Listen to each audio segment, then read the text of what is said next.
تمام دیکھنے اور سننے والوں کو پیار بھرا سلام۔ یروشلم یا القدس شہر یہودیوں، مسیحیوں اور مسلمانوں تینوں کے نزدیک مقدس ہے۔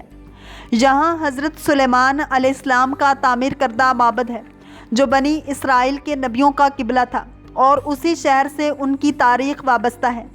یہی شہر مسیح کی پیدائش کا مقام ہے اور یہی ان کی تبلیغ کا مرکز تھا۔ مسلمان تبدیلی قبلہ سے قبل تک اسی کی طرف رخ کر کے نماز ادا کرتے تھے۔ بیت القدس کو القدس بھی کہتے ہیں۔ یہاں مسلمانوں کا قبلہ اول مسجد اقصی اور قبۃ الصخرہ واقع ہیں۔ مکہ مکرمہ سے بیت المقدس کا فاصلہ تقریباً 1300 کلومیٹر ہے۔ بیت المقدس پہاڑیوں پر آباد ہے اور انہی میں سے ایک پہاڑی کا نام کوہ صہیون ہے جس پر مسجد اقصی اور قبۃ الصخرہ واقع ہیں۔ کوہ صہیون کے نام پر ہی یہودیوں کی عالمی تحریک صہیونیت قائم کی گئی۔ قدیم تاریخ سب سے پہلے حضرت ابراہیم علیہ السلام اور ان کے بھتیجے حضرت لوط علیہ السلام نے عراق سے بیت المقدس کی طرف ہجرت کی تھی۔ 620 عیسوی میں حضور نبی رحمت صلی اللہ علیہ وآلہ وسلم جبریل امین کی رہنمائی میں مکہ سے بیت المقدس پہنچے اور پھر معراج آسمانی کے لیے تشریف لے گئے۔ حضرت یعقوب علیہ السلام نے وحی الہی کے مطابق مسجد بیت المقدس کی بنیاد ڈالی اور اس کی وجہ سے بیت المقدس آباد ہوا۔ پھر عرصہ دراز کے بعد حضرت سلیمان علیہ السلام کے حکم سے مسجد اور شہر کی تعمیر اور تجدید کی گئی۔ اس لیے یہودی مسجد بیت المقدس کو ہیکل سلیمانی کہتے ہیں۔ ہیکل سلیمانی اور بیت المقدس کو 586 میں شاہ باب البخت نصر نے مسمار کر دیا تھا اور 1,00,000 یہودیوں کو غلام بنا کر اپنے ساتھ عراق لے گیا۔ بیت المقدس کے اس دور بربادی میں حضرت عزیر علیہ السلام کا وہاں سے گزر ہوا۔ انہوں نے اس شہر کو ویران پایا تو تعجب ظاہر کیا، کیا یہ شہر بھی کبھی آباد ہوگا؟ اس پر اللہ نے انہیں موت دے دی، اور جب وہ 100 سال بعد اٹھائے گئے تو یہ دیکھ کر حیران ہوئے کہ بیت المقدس پھر آباد اور پر رونق شہر بن چکا تھا۔ بخت نصر کے بعد 539 قبل مسیح میں شہنشاہ فارس روش کبیر نے بابل فتح کر کے بنی اسرائیل کو فلسطین واپس جانے کی اجازت دے دی۔ یہودی حکمران بیرود اعظم کے زمانے میں یہودیوں نے بیت المقدس شہر اور ہیکل سلیمانی پھر تعمیر کر لیے۔ یروشلم پر دوسری تباہی رومیوں کے دور میں نازل ہوئی۔ رومی جرنیل ٹائٹس نے 70 عیسوی میں یروشلم اور ہیکل سلیمانی دونوں مسمار کر دیے تھے۔ 137 قبل مسیح میں رومی شہنشاہ بیڈرین نے شوریدہ اثر یہودیوں کو بیت المقدس اور فلسطین سے جلا وطن کر دیا تھا۔ 4 صدی عیسوی میں رومیوں نے عیسائیت قبول کر لی اور بیت المقدس میں گرجے تعمیر کیے۔ مسلم تاریخ میں جب نبی کریم صلی اللہ علیہ وآلہ وسلم معراج کو جاتے ہوئے بیت المقدس پہنچے، 2 ہجری بمطابق 624 عیسوی تک بیت المقدس ہی مسلمانوں کا قبلہ تھا، حتیٰ کہ حکم الہی کے مطابق کعبہ کو قبلہ قرار دیا گیا۔ 17 ہجری یعنی 639 عیسوی میں عہد فاروق میں عیسائیوں سے ایک معاہدے کے تحت بیت المقدس پر مسلمانوں کا قبضہ ہو گیا تھا۔ خلیفہ عبد الملک کے عہد میں یہاں مسجد اقصی کی تعمیر عمل میں آئی اور صخرہ معراج پر قبۃ الصخرہ بنایا گیا۔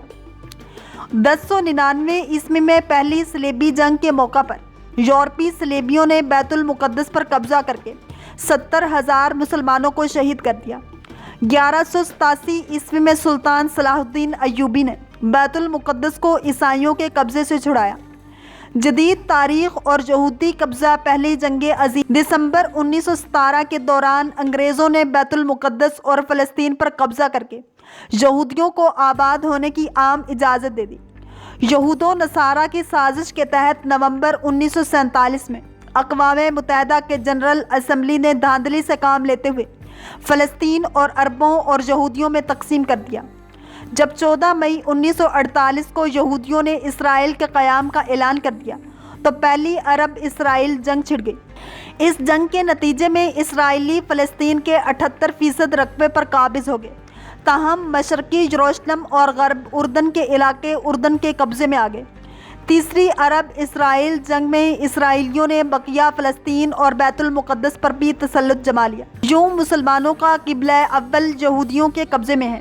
یہودیوں کے بقول 70 کی تباہی سے ہیکل سلیمانی کی ایک دیوار کا کچھ حصہ بچا ہوا ہے جہاں 2000 سال سے یہودی زائرین آ کر رویا کرتے تھے، اسی لیے اسے دیوار گریا کہا جاتا ہے۔ اب یہودی مسجد اقصی کو گرا کر ہیکل تعمیر کرنے کے منصوبے بناتے رہتے ہیں۔ اسرائیل نے بیت المقدس کو اپنا دارالحکومت بھی بنا رکھا ہے۔ مسجد اقصی مسلمانوں کا قبلہ اول اور خانہ کعبہ اور مسجد نبوی کے بعد تیسرا مقدس ترین مقام ہے۔ مقامی مسلمان اسے المسجد الاقصی یا الحرام القدس الشریف کہتے ہیں۔ یہ مشرقی یروشلم میں واقع ہے، جس پر اسرائیل کا قبضہ ہے۔ یہ یروشلم کی سب سے بڑی مسجد ہے، جس میں 5000 نمازیوں کی گنجائش ہے، جبکہ مسجد کے صحن میں بھی ہزاروں افراد نماز ادا کر سکتے ہیں۔ سن 2000 عیسوی میں الاقصی انتقاضہ کے آغاز کے بعد سے یہاں غیر مسلموں کا داخلہ ممنوع ہے۔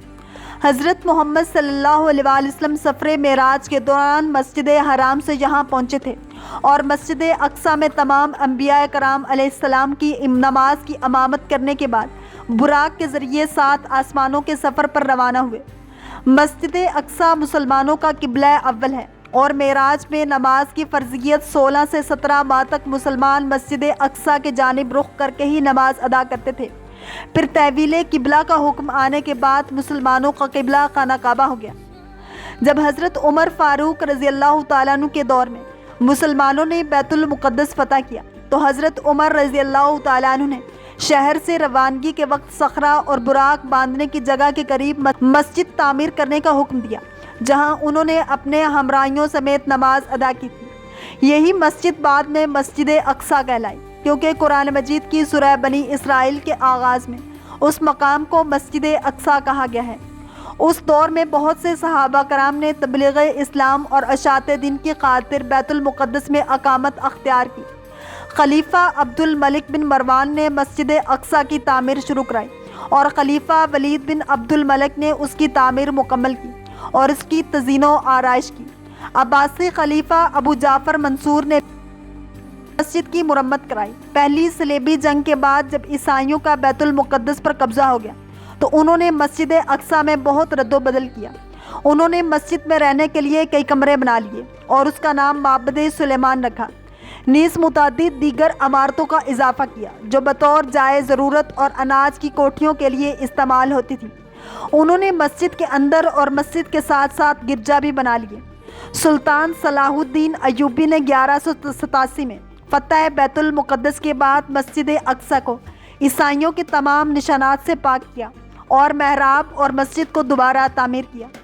مسجد اقصی اس ساری مسجد کا نام ہے جسے حضرت سلیمان علیہ السلام نے تعمیر کیا تھا، اور بعض لوگ اس مصلی یعنی نماز پڑھنے کی جگہ کو جسے حضرت عمر بن خطاب رضی اللہ تعالیٰ عنہ نے اس کی اگلی جانب تعمیر کیا تھا، اقصی کا نام دینے لگے ہیں۔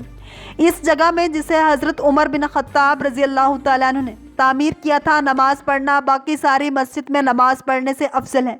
سانِ بیت المقدس 21 اگست 1969 کو ایک آسٹریلوی یہودی ڈینس مائیکل روہان نے قبلہ اول کو آگ لگا دی، جس سے مسجد اقصی 3 گھنٹے تک آگ کی لپیٹ میں رہی اور جنوب مشرقی جانب عین قبلہ کی طرف کا بڑا حصہ گر پڑا۔ محراب میں موجود ممبر بھی نظر آتش ہو گیا، جسے صلاح الدین ایوبی نے فتح بیت المقدس کے بعد نصب کیا تھا۔